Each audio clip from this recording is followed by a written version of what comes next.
So I thought today that we could learn about kind of the history of motorcycles. So we're going to go ahead and start talking about the birth of a legend.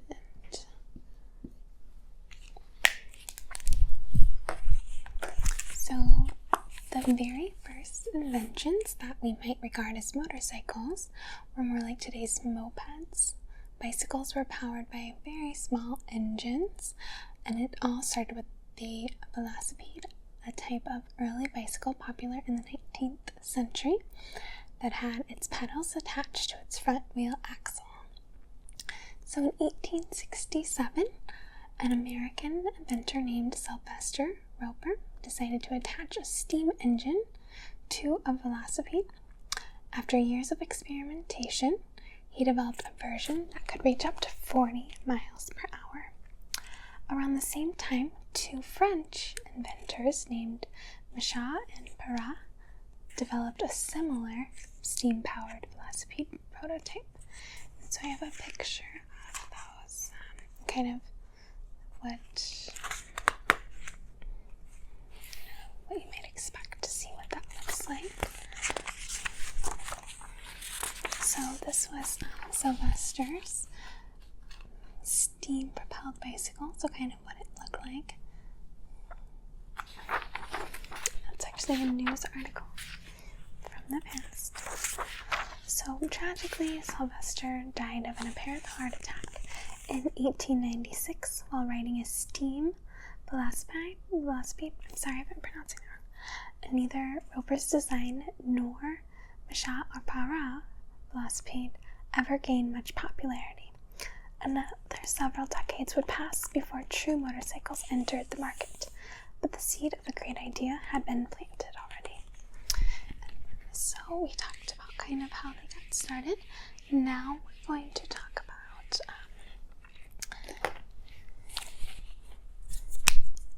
Daimler and Otto and who they are.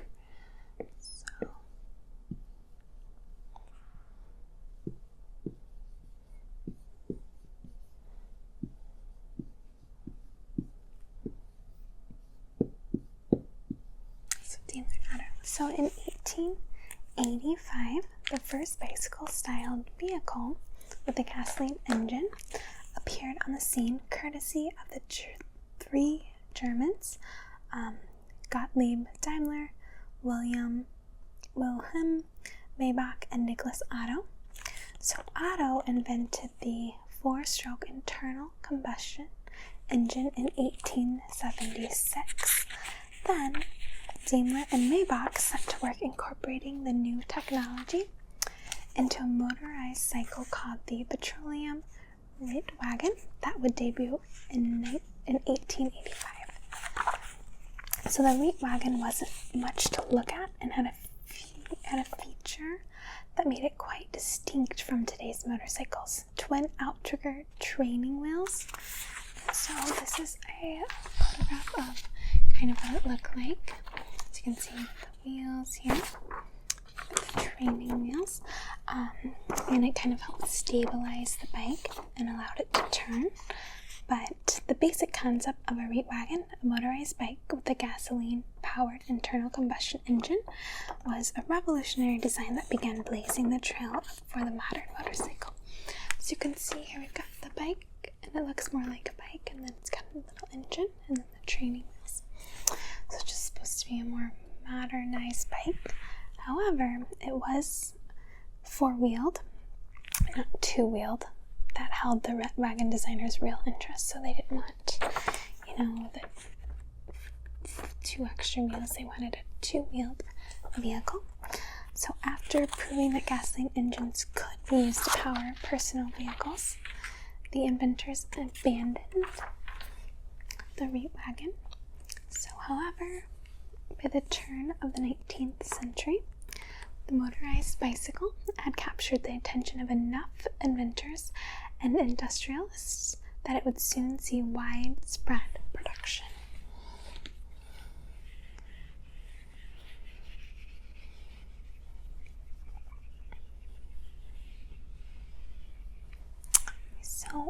next thing that we're going to talk about today is the first motorcycle companies.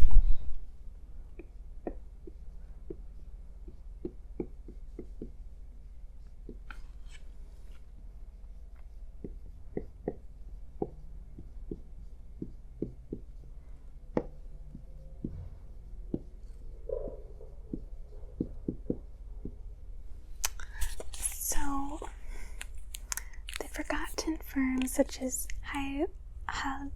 Hildebrand and Wolfmueller were among the first production motorcycle companies, and the names that you probably recognize today began popping up at the turn of the 20th century.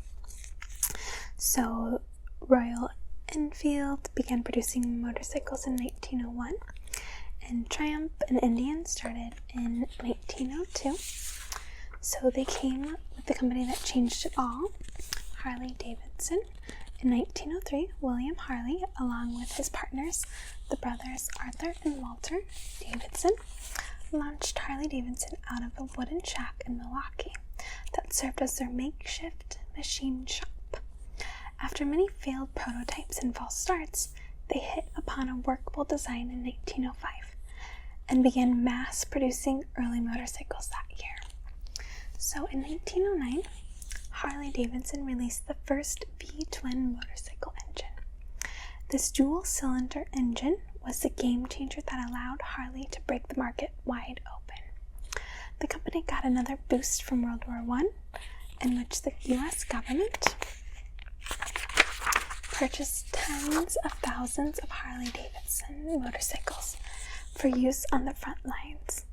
The modern variants of the Harley V-twin remain a cornerstone element of the HD product lineup to this day. Other motorcycle companies continued to make important contributions in this era. The famous Triumph Model H picture. So this is the famous Triumph Model H, known as Trusty Triumph. It was one of the most popular motorcycles in World War I, with over 57,000 units manufactured. The Model H was also among the first mass-produced motorcycles that lacked pedals. So you see, there's no pedals, which is why it's commonly considered to be one of the first true motorcycles.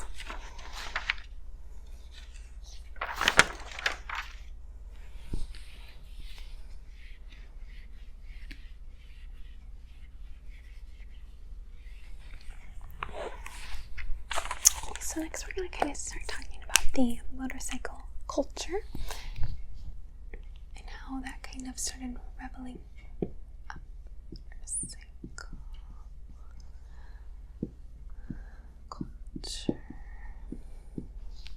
It's motorcycle culture.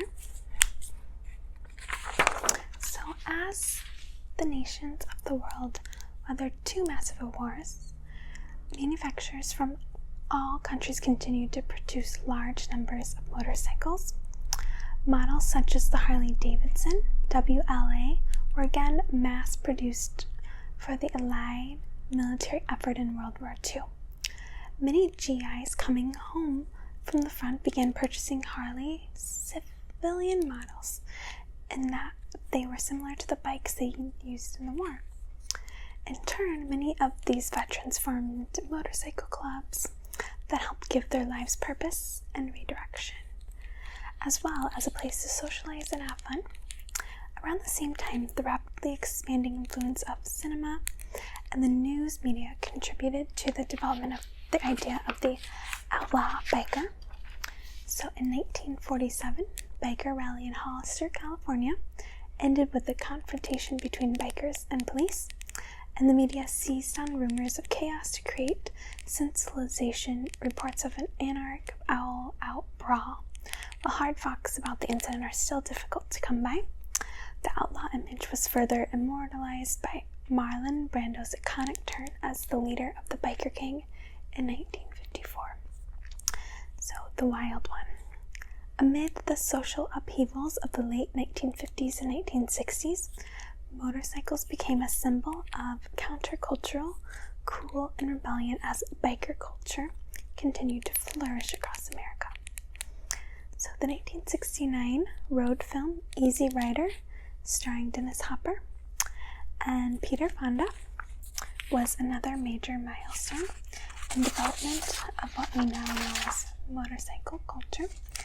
The film's rock and roll soundtrack included musical luminaries of the era like Jimi Hendrix and the Byrds. So the image of rebellion and independence projected by the film stars would shape public perception of motorcycles for decades to come. So the reality is, of course, that most bikers, even in the 50s and 60s, were never part of the Hells Angels or anything close. Law-abiding motorcycles have always vastly outnumbered criminals, but public perception has been slow to catch up. So many motorcycle clubs from the 60s through today are civic organizations that are active in community and charitable efforts.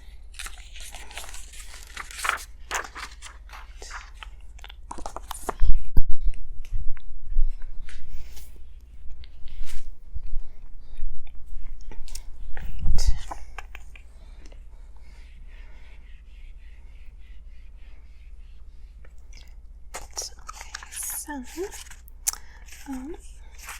that is all that I have for today. So I hope that you enjoyed this video and learned a little bit about motorcycles. Thank you for listening, and I hope